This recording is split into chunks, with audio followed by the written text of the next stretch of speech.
Hi ಎಲ್ರಿಗೂ ನಮಸ್ಕಾರ. ನೀವು ನೋಡ್ತಾ ಇದ್ದೀರಾ ನ್ಯೂಸ್ ಹಂಟ್ ಕರ್ನಾಟಕ. ನಾನು ನಿಮ್ಮ Manjugowda. Challenging star Darshan D boss ಅಂತ ನಾನು ಈ ವಿಡಿಯೋದಲ್ಲಿ ಕರೆಯೋದಿಲ್ಲ. ದರ್ಶನ್ ತೂಗುದೀಪ ಶ್ರೀನಿವಾಸ್ ಅಂತ ಹೇಳೋದಕ್ಕೆ ಇಷ್ಟಪಡ್ತೀನಿ.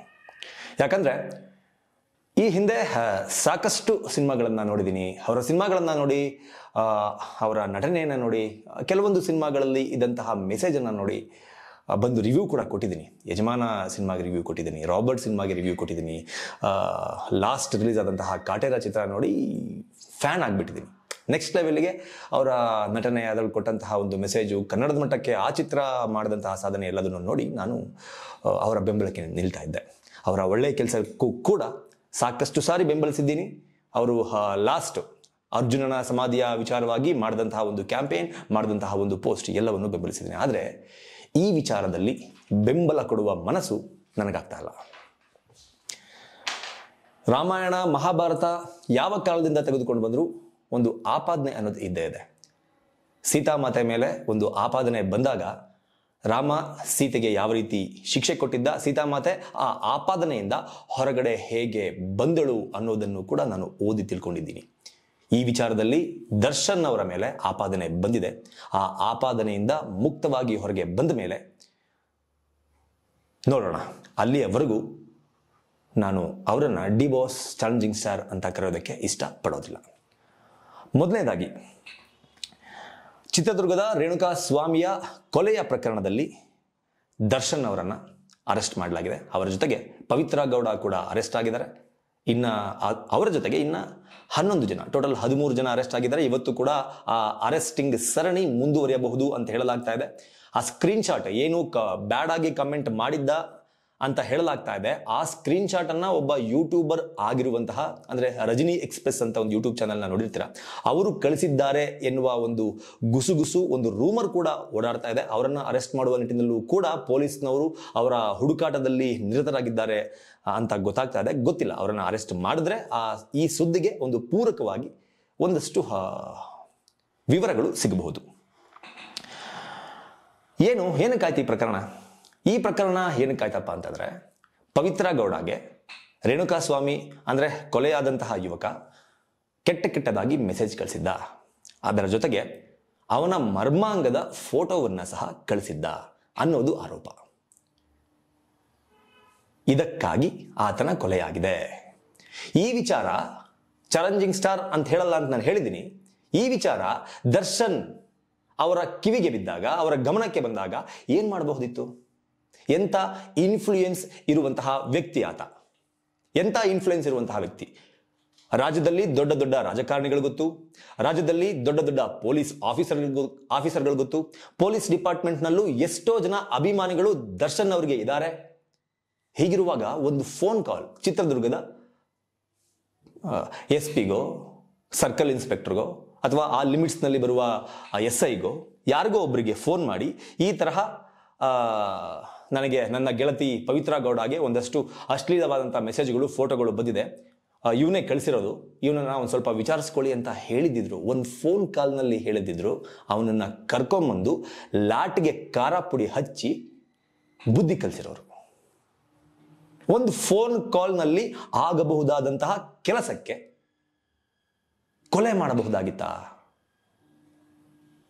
ಕೊಲೆ ಮಾಡಿದ್ದಾರೆ ಎನ್ನುವ ಕಾರಣಕ್ಕೇನೆ ಪೊಲೀಸವರು 8ನೇ ತಾರೀಕು ಆಗಿರುವ ಕೊಲೆಗೆ ಸಂಬಂಧವಾಗಿ 9, 10 ಎರಡು ದಿನ, ಈ 2 ದಿನ ಕಂಪ್ಲೀಟ್ ಆಗಿ ಮಾಹಿತಿಯನ್ನ ಕಲೆ ಹಾಕಿ ದರ್ಶನ್ ಅವರ ಇನ್ವಾಲ್ವ್ಮೆಂಟ್ ಈ ಪ್ರಕರಣದಲ್ಲಿ ಇದೆ ಅಂತ ಗೊತ್ತಾದ ಮೇಲೆ, ಸಾಕ್ಷಿಗಳು ಸಿಕ್ಕ ಮೇಲೇನೆ ಪೊಲೀಸ್ನವರು ಅವರನ್ನ ಅರೆಸ್ಟ್ ಮಾಡಿರೋದು. A1 ಹಾಗೂ A2 ಆರೋಪಿಗಳನ್ನಾಗಿ ಫಿಟ್ ಮಾಡಿರೋದು.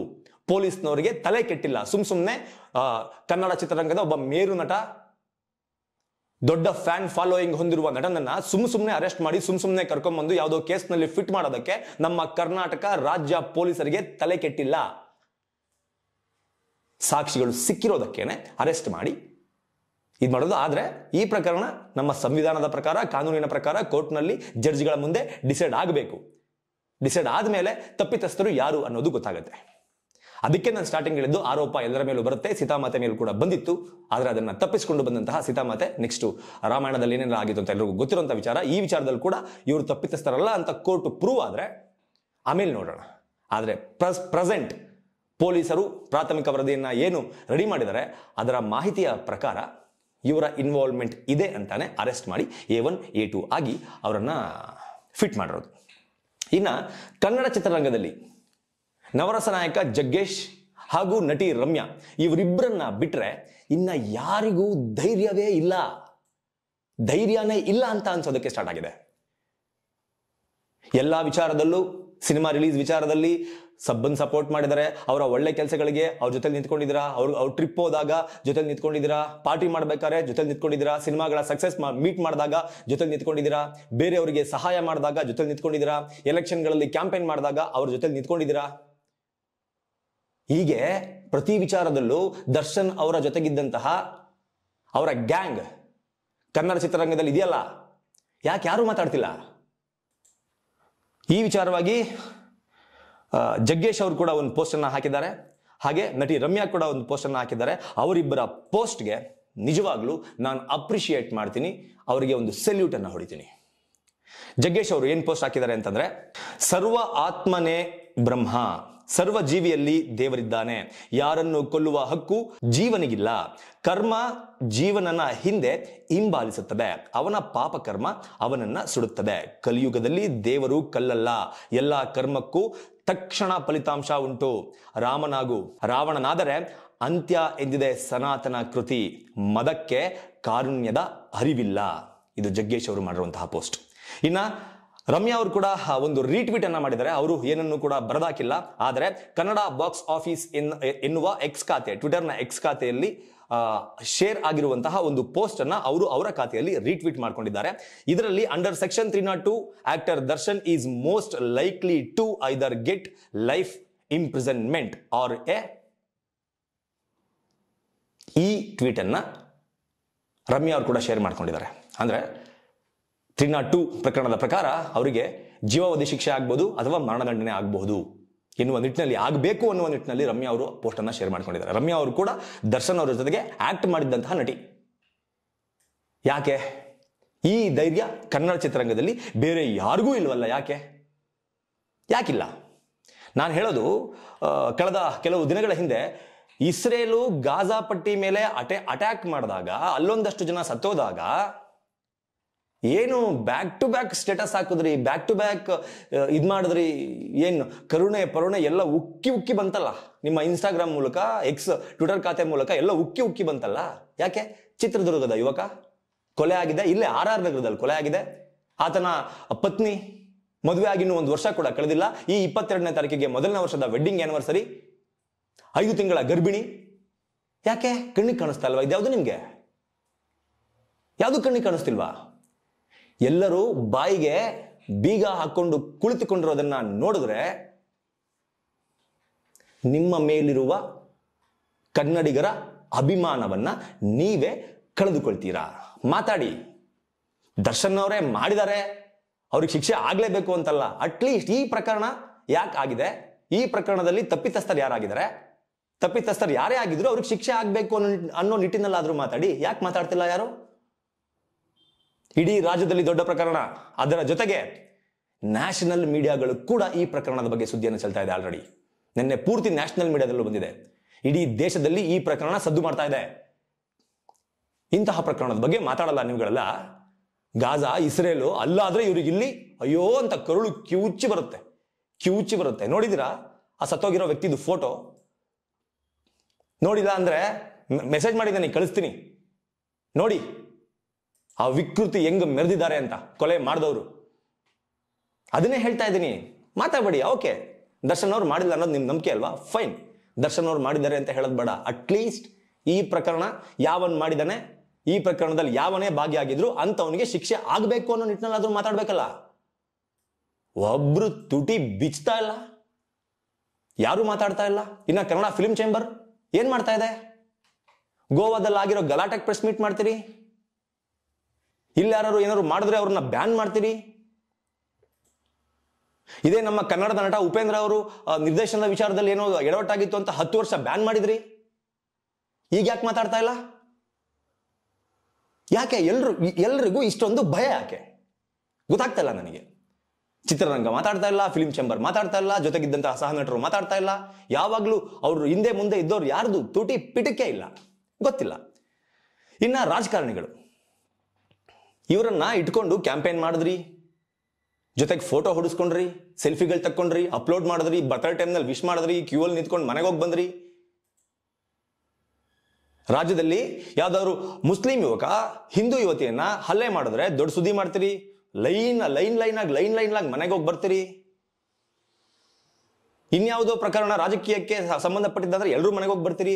ಯಾಕೆ ರೇಣುಕಾ ಸ್ವಾಮಿ ಮನೆಗೆ ಯಾಕೆ ಹೋಗ್ತಾ ಇಲ್ಲ? ಓಕೆ, ಅವನೇನೋ ತಪ್ಪು ಮಾಡಿದ್ದ, ಅಶ್ಲೀಲವಾಗಿ ಮೆಸೇಜ್ ಕಳಿಸಿದ್ದ, ಅದಕ್ಕೆ ಸಪೋರ್ಟ್ ಮಾಡಲ್ಲ ಅಂತ ಇಟ್ಕೊಳ್ಳೋಣ. ಅವ್ರ ಮನೆಯವ್ರ ಪರಿಸ್ಥಿತಿ ಏನ್ರಿ? ವೀರಶೈವ ಲಿಂಗಾಯತ ಸಮುದಾಯಕ್ಕೆ ಸೇರಿದ ಯುವಕ ಆತ, ಆತನ ಹೆಂಡತಿ ಪರಿಸ್ಥಿತಿ ಏನು? ಯಾರಾದ್ರೂ ಹೋಗಿ ರಾಜಕಾರಣಿಗಳು ಮನೆಗೆ ಸಾಂತ್ವನ ಹೇಳುವ ನಿಟ್ಟಿನಲ್ಲಿ ಯಾರಾದ್ರೂ ಪ್ರಯತ್ನ ಪಟ್ಟಿದ್ದೀರಾ? ಏನ್ ಮಾಡ್ತಿದಾರ ಅಲ್ಲಿ MLA? ಏನ್ ಮಾಡ್ತಿದಾರ ಅಲ್ಲಿ MP?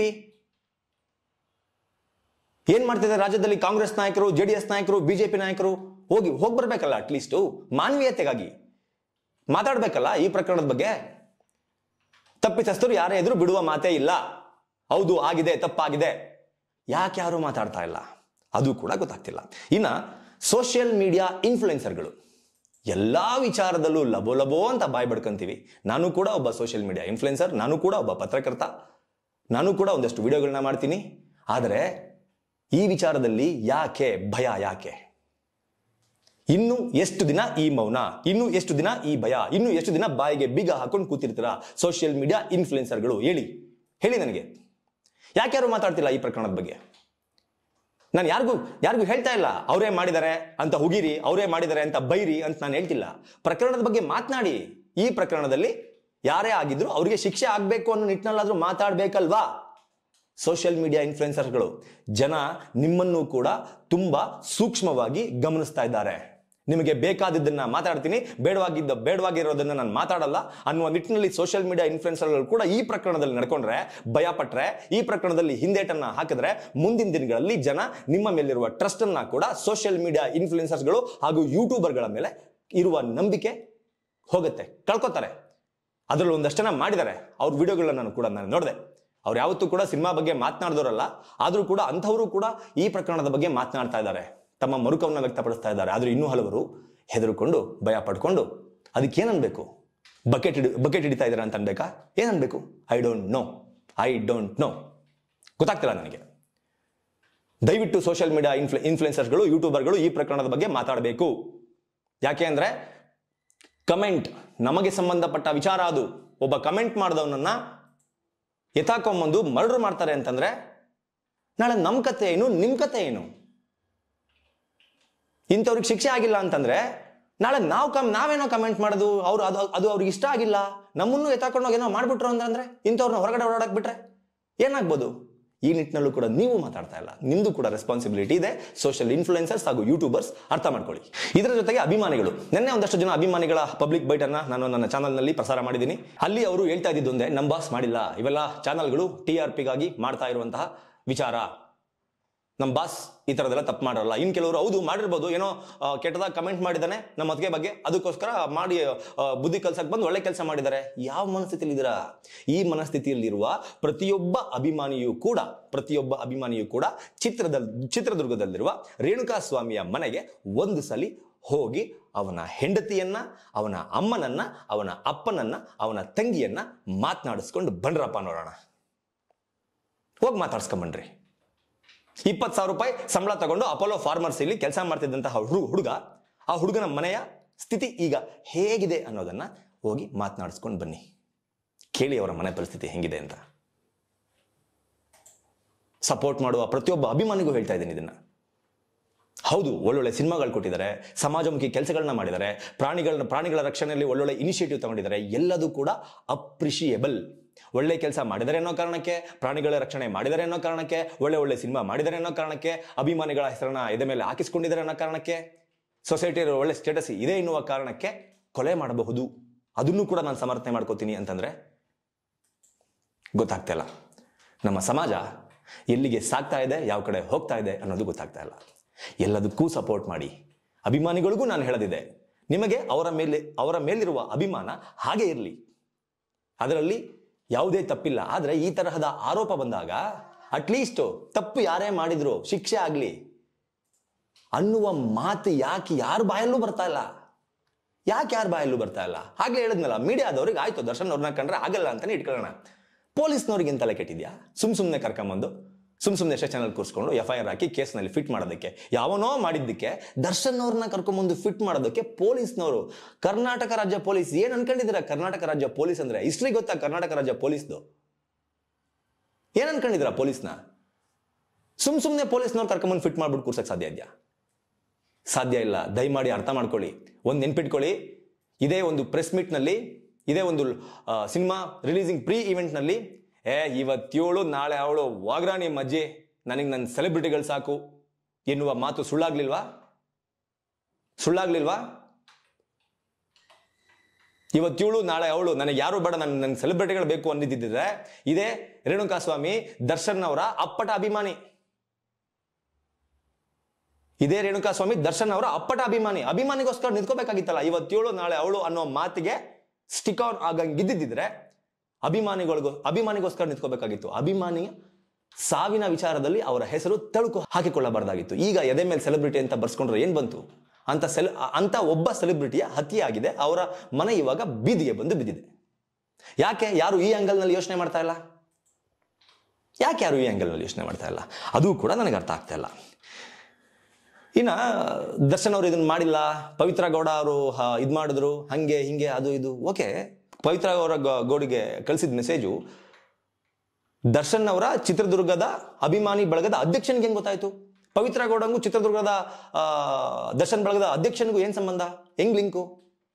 ಏನ್ ಪವಿತ್ರ ಗೌಡ ಅಭಿಮಾನಿ ಬಳಗನ? ಅದು ಅಲ್ವಲ್ಲ, ದರ್ಶನ್ ಅವರ ಅಭಿಮಾನಿ ಬಳಗ. ದರ್ಶನ್ ಅವರ ಅಭಿಮಾನಿ ಬಳಗದ ಅಧ್ಯಕ್ಷನೇ ಚಿತ್ರದುರ್ಗದಿಂದ ಬೆಂಗಳೂರಿಗೆ ಕರ್ಕೊಂಬಂದಿದ್ದಾನೆ ಅಂತ ರಿಪೋರ್ಟ್ ಆಗಿದೆ. ಹೆಂಗ್ ಗೊತ್ತಾಯ್ತು? ಬೇರೆ ಯಾರೋ ಮಾಡಿದ್ರೆ ದರ್ಶನ್ ಅಭಿಮಾನಿ ಸಂಘದ ಅಧ್ಯಕ್ಷನಿಗೂ ಇದಕ್ಕೂ ಹೆಂಗ್ ಸಂಬಂಧ? ಏನ್ ಸಂಬಂಧ? ಈ ಆಂಗಲ್ನಲ್ಲೂ ಯಾರು ಯೋಚನೆ ಮಾಡ್ತಾ ಇಲ್ವಲ್ಲ. ಇದೆಲ್ಲದರ ಜೊತೆಗೆ ನಾನು ಆಗ್ಲೇ ಹೇಳ್ದಂಗೆ, ದಯಮಾಡಿ ನಿನ್ನೆ ಅವನ ಹೆಂಡತಿ ಮಾತಾಡ್ತಿರೋದನ್ನ ನೋಡಿದೆ, ಅವ್ರ ಅಮ್ಮ ಮಾತಾಡ್ತಿರೋದನ್ನ ನೋಡಿದೆ, ಅವ್ರ ಅಪ್ಪ ಮಾತಾಡ್ತಿರೋದನ್ನ ನೋಡಿದೆ, ಕರ್ಳು ಕಿವುಚಿ ಬರುತ್ತೆ. ನನ್ನ ಮಗ ಹೆಂಗೆ ಸತ್ತ ಹಂಗೆ ಅವನನ್ನು ಸಾಯಿಸಿ, ಆ ದರ್ಶನ್ನನ್ನು ಸಾಯಿಸಿ, ಅವನು ಹಂಗೆ ಸಾಯ್ಬೇಕು, ಮುಖವಾಡ ಹಾಕೊಂಡು ಬದುಕ್ತಾ ಇದ್ದಾನೆ ಅಂತ ಅವ್ರ ಅಮ್ಮನೂ ಹೇಳಿದ್ದಾರೆ, ಅವ್ರ ಅಪ್ಪನೂ ಹೇಳಿದ್ದಾರೆ, ಅವನ ಹೆಂಡತಿನೂ ಹೇಳಿದ್ದಾರೆ. ಹೋಗಿ ನೋಡೋಣ, ನೆಗೆಟಿವ್ ಆಗಿ ಮಾತಾಡ್ತಿದ್ದಾರೆ ಅಂತ ಅವ್ರ ಮನೆ ಮುಂದೆ ಹೋಗಿ ಪ್ರತಿಭಟನೆ ಮಾಡಿ ಅವ್ರಿಗೂ ಏನಾದ್ರು ಮಾಡುವ ನಿಟ್ಟಿನಲ್ಲಿ ಕೆಲಸ ಮಾಡೋದಕ್ಕೆ ಆಗುತ್ತಾ? ಸಾಧ್ಯ ಇದೆಯಾ? ಅವ್ರ ನೋವು ಅದೇ ನಿಮ್ಮ ಮನೆಯಲ್ಲಾಗಿದ್ರೆ, ನಿಮ್ಮ ಮನೆಯಲ್ಲಿ ನಿಮ್ಮ ಅಕ್ಕನ ಗಂಡಂಗೋ ನಿಮ್ಮ ತಂಗಿಯ ಗಂಡಂಗೋ ಇದೇ ತರ ಚುಚ್ಚಿ ಸಾಯಿಸಿ, ನಿಮ್ಮ ಅಕ್ಕನ ಹೊಟ್ಟೆಲೋ ನಿಮ್ಮ ತಂಗಿ ಹೊಟ್ಟೆಲೋ ಒಂದು ಮಗು ಇತ್ತು, ಒಂದು 5 months ಬೇಬಿ ಇತ್ತು ಅಂತ ಅಂದ್ರೆ ಅವಾಗ್ಲೂ ನೀವು ಹಿಂಗೆ ಬಿಹೇವ್ ಮಾಡ್ತಾ ಇದ್ರಾ? ಮಾನವೀಯತೆ, ದಯಮಾಡಿ ಮಾನವೀಯತೆನ ಇಟ್ಕೊಳ್ಳಿ. ಇದರ ಜೊತೆಗೆ ನನಗೆ ಅಪ್ರಿಸಿಯೇಷನ್ ಅಂದ್ರೆ ಮಾತಾಡಬೇಕು. ನಾನು ಒಬ್ಬ ಪತ್ರಕರ್ತ. ನಾನು 2013ರಿಂದ ಇದೇ ಫೀಲ್ಡ್ನಲ್ಲಿ ಇದ್ದೀನಿ. ನಿನ್ನೆ ಮಾಧ್ಯಮಗಳಲ್ಲಿ, ಅದರಲ್ಲೂ ಸುವರ್ಣ ನ್ಯೂಸ್ನ ಅಜಿತ್ ಹನುಮಕ್ಕನವರು, ಅಜಿತ್ ಅಣ್ಣ ಅಂತ ಕರಿತೀನಿ ನಾನು ಅವ್ರನ್ನ, ಒಂದಷ್ಟು ಬಾರಿ ಮೀಟ್ ಕೂಡ ಮಾಡಿದ್ದೀನಿ. ಅವರು ಮಾತಾಡಿದಂತಹ ಒಂದೊಂದು ಮಾತು ಅಣ್ಣ, ಸಲ್ಯೂಟ್ ಅಣ್ಣ. ನಾನಿವತ್ತು ಈ ವಿಡಿಯೋ ಮಾಡೋದಕ್ಕೆ ನನಗೆ ಧೈರ್ಯ ಕೊಟ್ಟಿದ್ದು ನೀವೇ. ನಿಮ್ಮ ಪ್ರತಿಯೊಂದು ಮಾತು, ಒಂದೊಂದು ಮಾತು ಈ ವಿಚಾರದಲ್ಲಿ ಆಡಿದ್ದು ನನಗೆ ನಿಜವಾಗ್ಲೂ ಇಲ್ಲಿಗೆ ಮುಟ್ಟಿದೆ. ಅಜಿತ್ ಹನುಮಕ್ಕನವರನ್ನ ಅಂದ್ರೆ ಅಜಿತ್ ಅಣ್ಣ ಅವರ ಪತ್ರಿಕಾ ಧೈರ್ಯಕ್ಕೆ, ಆ ಪತ್ರಕರ್ತರನ ಧೈರ್ಯಕ್ಕೆ ನಾನು ಮೆಚ್ಚಿದೆ. ನನ್ನ ಫ್ಯಾನ್, ಮೊದಲಿಂದನೂ ಫ್ಯಾನು, ನೆಕ್ಸ್ಟ್ ಲೆವೆಲ್ಗೆ ಫ್ಯಾನ್ ಆಗೋಗ್ಬಿಟ್ಟೆ ಅಜಿತ್ ಅಣ್ಣಂಗೆ. ನಿಜವಾಗ್ಲೂ ಹ್ಯಾಟ್ಸ್ ಆಫ್ ಟು ಯು ಅಣ್ಣ, ಹ್ಯಾಟ್ಸ್ ಆಫ್ ಟು ಯು. ಇನ್ನು ಈ ಪ್ರಕರಣದಲ್ಲಿ ಕೊನೆಯದಾಗಿ ಪೊಲೀಸ್ ಅವರು ನಡೆದುಕೊಂಡಿರುವಂತಹ ರೀತಿ, ದರ್ಶನ್ ಅವರ ಇನ್ವಾಲ್ವ್ಮೆಂಟ್ ಇದೆ ಅನ್ನೋದು ಪೊಲೀಸರಿಗೆ ಪ್ರಾಥಮಿಕ ತನಿಖೆಯಲ್ಲಿ ಗೊತ್ತಾದ ನಂತರ, ಅದು ಯಾರೇ ಆಗಿರಲಿ, ಆತ ಎಷ್ಟು ದೊಡ್ಡ ವ್ಯಕ್ತಿಯೇ ಆಗಿರಲಿ, ಆತನಿಗೆ ಎಷ್ಟು ದೊಡ್ಡ ಅಭಿಮಾನಿ ಬಳಗವೇ ಇರಲಿ, ಡೋಂಟ್ ಕೇರ್ ಎನ್ನುವ ರೀತಿಯಲ್ಲಿ ಬೆಂಗಳೂರಿಂದ ಮೈಸೂರಿಗೆ ಹೋಗಿ ಎತ್ತಾಕೊಂಡು ಬಂದು ಸ್ಟೇಷನ್ನಲ್ಲಿ ಕೂರಿಸ್ಕೊಂಡು ಅವರ ಮೇಲೆ FIR ಮಾಡಿ A1 A2 ಆರೋಪಿಯಾಗಿ ಅವರನ್ನ ಫಿಕ್ಸ್ ಮಾಡಿ ಕೋರ್ಟ್ಗೆ ಪ್ರೊಡ್ಯೂಸ್ ಮಾಡಿ ಕಸ್ಟಡಿಗೆ ತಗೊಂಡು ವಿಚಾರಣೆ ನಡೆಸ್ತಾ ಇದ್ರಲ್ಲ, ನಿಜವಾಗ್ಲೂ ಆ ಪೊಲೀಸರಿಗೆ ನನ್ನ ಶಿರಶಾಷ್ಟಾಂಗ ನಮಸ್ಕಾರ ಆ ಪೊಲೀಸರಿಗೆ. ನಿಜವಾಗ್ಲೂ ಈ ಪ್ರಕರಣದಲ್ಲಿ ಪೊಲೀಸರು ನಡೆದುಕೊಳ್ತಾ ಇರುವಂತಹ ರೀತಿ ನೋಡ್ತಾ ಇದ್ರೆ ಪೊಲೀಸ್ ಡಿಪಾರ್ಟ್ಮೆಂಟ್ ಮೇಲೆ ಗೌರವ ಜಾಸ್ತಿ ಆಯಿತು. ನಮ್ಮ ಕರ್ನಾಟಕ ಪೊಲೀಸ್ ಮೇಲೆ ನನಗೆ ಹೆಮ್ಮೆ ಜಾಸ್ತಿ ಆಗ್ತಾ ಇದೆ. ಇಲ್ಲಿಯವರೆಗೂ ಪೊಲೀಸರು ಈ ಪ್ರಕರಣದಲ್ಲಿ ಹೇಗೆ ನಡೆದುಕೊಂಡಿದ್ದಾರೋ ಇನ್ನು ಮುಂದಿನ ದಿನಗಳಲ್ಲೂ ಯಾವುದೇ ಒತ್ತಡ, ಯಾವುದೇ ಇನ್ಫ್ಲುಯೆನ್ಸ್, ಯಾವುದಕ್ಕೂ ಬಗ್ಗದೆ ಕಾನೂನಿನಲ್ಲಿ ಎಲ್ಲರೂ ಕೂಡ ಒಬ್ಬರೇ, ತಪ್ಪು ಮಾಡಿದರೆ ಎಲ್ಲರಿಗೂ ಒಂದೇ ಶಿಕ್ಷೆ ಅನ್ನೋದನ್ನ ಪ್ರೂವ್ ಮಾಡುವ ನಿಟ್ಟಿನಲ್ಲಿ ಪೊಲೀಸರು ಇನ್ನು ಮುಂದಕ್ಕೂ ಕೆಲಸ ಮಾಡ್ತಾರೆ ಅಂತ ನಾನು ನಂಬಿದ್ದೀನಿ. ದಯವಿಟ್ಟು ಒಂದು ಮನವಿ, ಈ ನಂಬಿಕೆಯನ್ನ ದಯಮಾಡಿ ಈ ಪ್ರಕರಣದಲ್ಲಿ ಪೊಲೀಸರು ಉಳಿಸಿಕೊಳ್ಬೇಕು. ತಪ್ಪು ಯಾರೇ ಮಾಡಿರಲಿ ಅವರಿಗೆ ಈ ಪ್ರಕರಣದಲ್ಲಿ ಶಿಕ್ಷೆ ಆಗಬೇಕು. ಅಂಥವ್ರು ಇಂಥವ್ರು ನಾನು ಯಾರ ಹೆಸರನ್ನು ಹೇಳೋದಕ್ಕೆ ಇಷ್ಟಪಡೋದಿಲ್ಲ. ಈ ಪ್ರಕರಣದಲ್ಲಿ ತಪ್ಪು ಯಾರೇ ಮಾಡಿದ್ರು ಅಂಥವ್ರಿಗೆ ಶಿಕ್ಷೆ ಆಗಬೇಕು. ಕಮೆಂಟ್ ಮಾಡಿದ್ರೆ ಯಥಾಕಮ್ಮಂದು ಒಡೆದ್ಬಿಟ್ಟು ಸಾಯಿಸ್ತೀನಿ ಅನ್ನುವ ಮನಸ್ಥಿತಿ ಇರೋರಿಗೆ ಜೀವಾವಧಿ ಶಿಕ್ಷೆ ಆಗಬೇಕು, ಇಲ್ಲ ಮರಣದಂಡನೆ ಆಗಬೇಕು. ಯಾರೇ ಮಾಡಿರಲಿ ಆ ತಪ್ಪನ್ನ, ಆತನ ಸಾವಿಗೆ ಯಾರೇ ಕಾರಣ ಆಗಿರಲಿ. ಇದು ನನ್ನ ಅನಿಸಿಕೆ. ಅದರ ಜೊತೆಗೆ ನಿನ್ನೆ ಪಬ್ಲಿಕ್ ಮಾತಾಡ್ತಾ ಇದ್ದಿದ್ದೆ ಬೇರೆ, ಇವತ್ತು ಪಬ್ಲಿಕ್ ಮಾತಾಡ್ತಾ ಇರೋದೇ ಬೇರೆ. ಇವತ್ತು ಕೂಡ ಪಬ್ಲಿಕ್ ಮಾತಾಡಿದರೆ ಅದನ್ನು ಕೂಡ ನನ್ನ ಚಾನಲ್ನಲ್ಲಿ ಅಪ್ಲೋಡ್ ಮಾಡ್ತೀನಿ. ಅದನ್ನು ನೋಡಿ ಈ ಪ್ರಕರಣದ ಬಗ್ಗೆ ಒಟ್ಟಾರೆ ಏನು ಅನ್ನಿಸ್ತಾ ಇದೆ, ಎಸ್ಪೆಷಲಿ ಈ ವಿಡಿಯೋ, ನಾನು ಮಾಡಿರುವ ಈ ವಿಡಿಯೋ ಬಗ್ಗೆ ನಿಮ್ಮ ಅನಿಸಿಕೆ ಏನು? ನಾನು ತಪ್ಪು ಮಾಡಿದರೆ ದಯಮಾಡಿ ಹೇಳಿ ಕಮೆಂಟ್ನಲ್ಲಿ. ನಾನು ಸರಿ ಮಾತಾಡಿದ್ರು ದಯಮಾಡಿ ಹೇಳಿ ಕಮೆಂಟ್ನಲ್ಲಿ. ಕಮೆಂಟ್ ಬಾಕ್ಸ್ ಮೂಲಕ ನಿಮ್ಮ ಅನಿಸಿಕೆಗಳನ್ನು ತಿಳಿಸಿ, ಅದು ನನಗೆ ಬಹಳ ಮುಖ್ಯವಾಗುತ್ತೆ ಅಂತ ಹೇಳ್ತಾ ಈ ವಿಡಿಯೋನ ಮುಗಿಸ್ತಾ ಇದ್ದೀನಿ. ನಮಸ್ಕಾರ.